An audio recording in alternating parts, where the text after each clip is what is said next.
ڈالروں کی اب یلغار.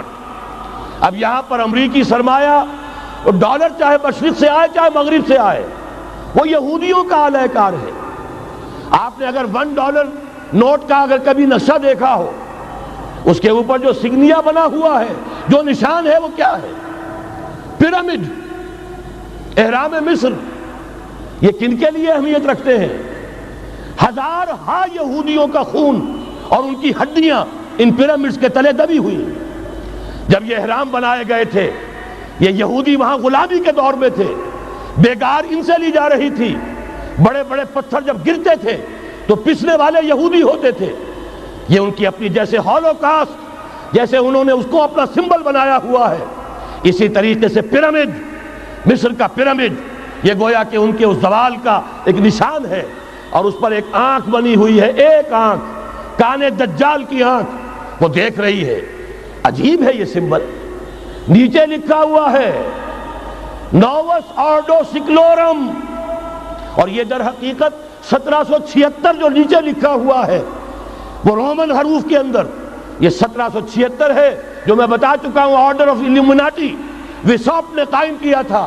عام دنیا یہ سمجھتی ہے کہ شاید یہ امریکہ کا یوم آزادی ہے، سن آزادی ہے. 1 مئی اس آرڈر آف الومناٹی کی تاسیس 1 مئی کو ہوئی ہے. یہ 1 مئی جو منایا جاتا ہے، دھوکہ یہ دیا گیا ہے کہ یہ شکاگو کے جو مزدور ہیں ان کی یادگار ہے. حقیقت میں یہ 1 مئی اور 1776 آرڈر آف دی الومناٹی کی تاسیس کی تاریخ ہے. ڈالر میرے اس دیش کو ناپاک نہ کرنا. اور میں تو انہیں داد دیتا ہوں، جو کچھ انہوں نے، شاعر کہتے ہیں اس کو جو صاحب شعور ہے، اس صاحب شعور نے جو مشاہدہ کیا ہے کہ ڈالر آئے گا تو کیا آئے گا ہمارے ہاں. میری تو فکر کے اندر رچ بس گیا ہے.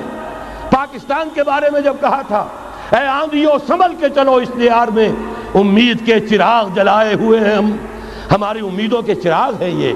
اسلام کا گہوارہ بننے والی ملک ہے یہ. اس کو ہم نے قائم کیا تھا اسلام کے لیے. یہ آندھیاں نہ چلیں. اس ملک کو ہم نے اسلام کے چراغ جو ہے ہم نے اس میں روشن کیے ہوئے ہیں. اے آندھیوں سنبھل کے چلو اس دیار میں، امید کے چراغ جلائے ہوئے ہیں ہم. بہرحال یہ تیسرا سیلاب ہے، ننگی سرمایہ داری، جس کی پھر لعنتیں ہوتی ہیں. ایک طرف فقر، ایک طرف احتیاج، ایک طرف بھوک، ایک طرف دولت کے انبار. پہلے بھی ہمارے ہاں فرق کم نہیں ہے، لیکن اب جو ہوگا، اگر یہ بات پوری ہو گئی تو وہ ننگی سرمایہ داری.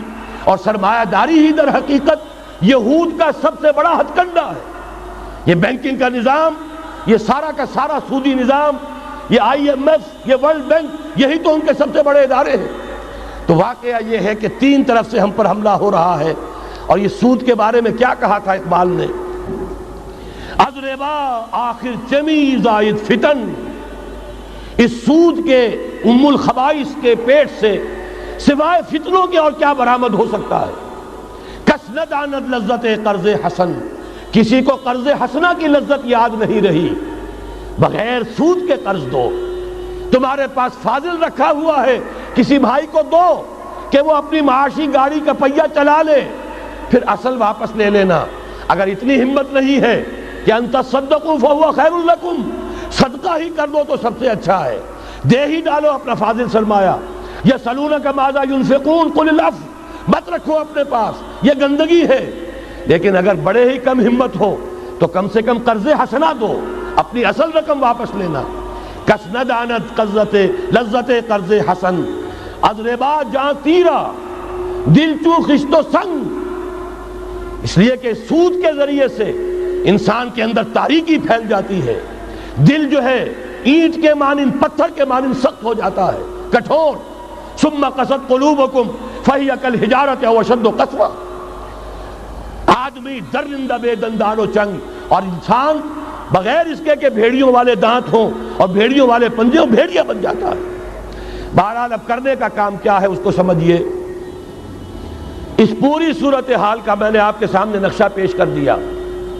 ایک طرف مغرب سے نیو ورلڈ آرڈر، جو جیو ورلڈ آرڈر ہے، اس وقت کی سپریم پاور آن ارتھ امریکہ کی سرپرستی میں بڑی تیزی کے ساتھ حملہ آور ہے.